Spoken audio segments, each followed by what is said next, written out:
in Australia, it's 1 in 3 girls and 1 in 5 boys will be sexually abused before the age of 18. No. Yes, and that's from the Australian Child Maltreatment Study that came out last year. We've got research and study. In fact, 1 in 4 Australians, 28.5% of Australian adults walking in the streets have been sexually abused as children. So we know that it is not just some other family or some other child. It's, every family, every person in the community has someone that they know who has either themselves been abused or had someone else in their family been abused. It was never talked about, and we didn't talk about it. I mean, I mentioned very briefly, when I was a kid growing up, parents and uncle, don't go near that uncle, don't go to that house. People knew that this stuff was going on, but they didn't face it. Right.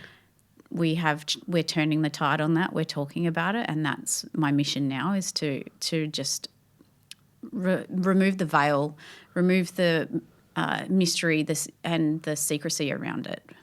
Because these people, if I say, what do you think of when you think of a child sex offender or a pedophile, if we want to use that word?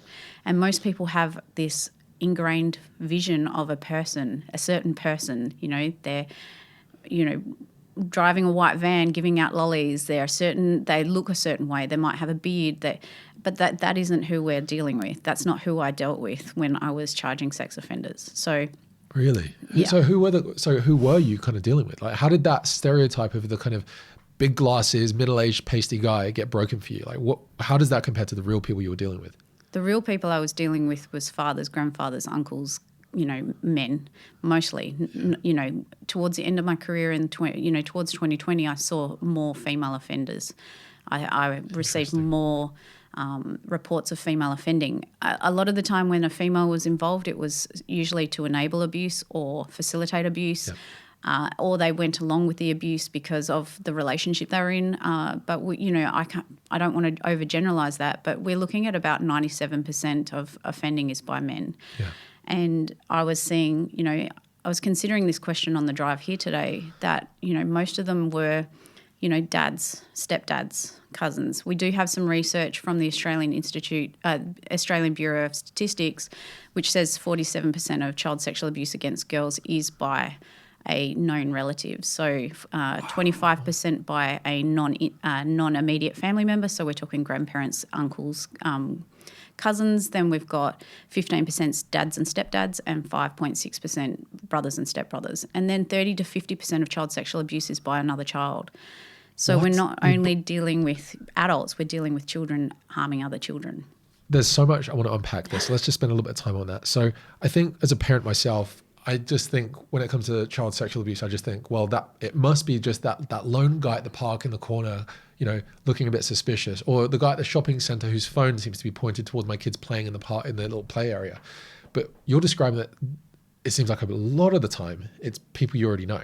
Yes, over 90%. Over 90% of the time, a child being abused is by someone the parent of that child knows. Yes. Either within their family or someone you've introduced to them through their school or through their community, through the sports that they do, or it's another child.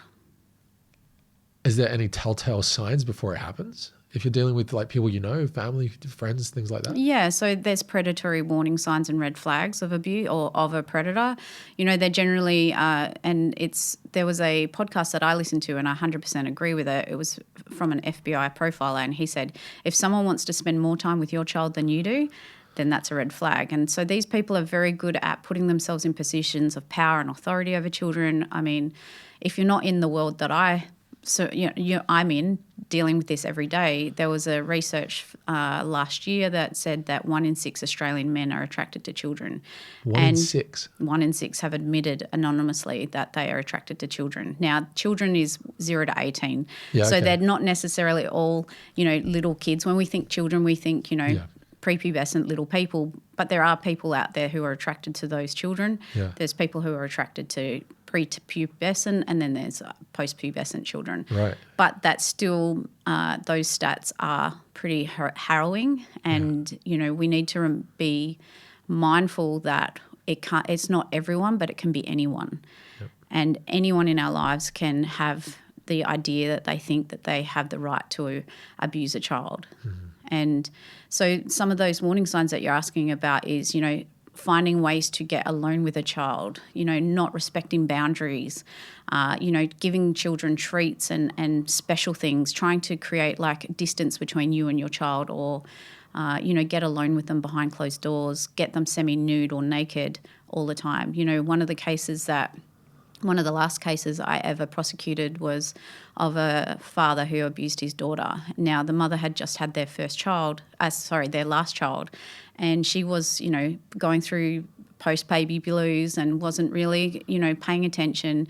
And every time she went out to the shops or to the doctor's surgery or whatever, she would come home and the little girl would be in different clothes, or would be in the shower, middle of the day. And, he had been abusing her for 2 years before the child actually was able to say something.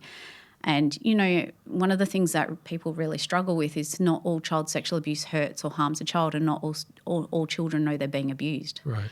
Because groomers and abusers gamify their abuse. They make it can be enjoyable. It can seem like they're doing something nice for the person that they love. And so, when it's not until a child grows up and they become an adult and they understand what's happened to them sometimes. And probably the saddest part of all of this is that child sexual abuse has lifelong impacts on a child, on a person. And most people, on average, don't say anything for 24 years.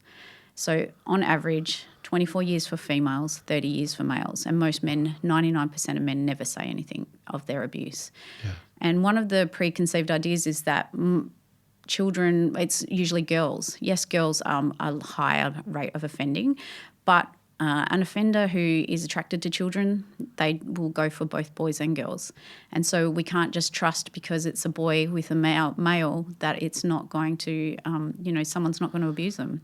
Because I've seen all types and all types of children, all types of offending. And generally boys don't get believed either. Right. Yeah. And it's not the thing that guys do is talk about their emotions or how they've been hurt, because there's already built-in isolation into it. Oh, okay, you're just a wimp, You also mentioned, just briefly there, I want to go back to, is you mentioned that other children are also grooming other children. Could you explain that?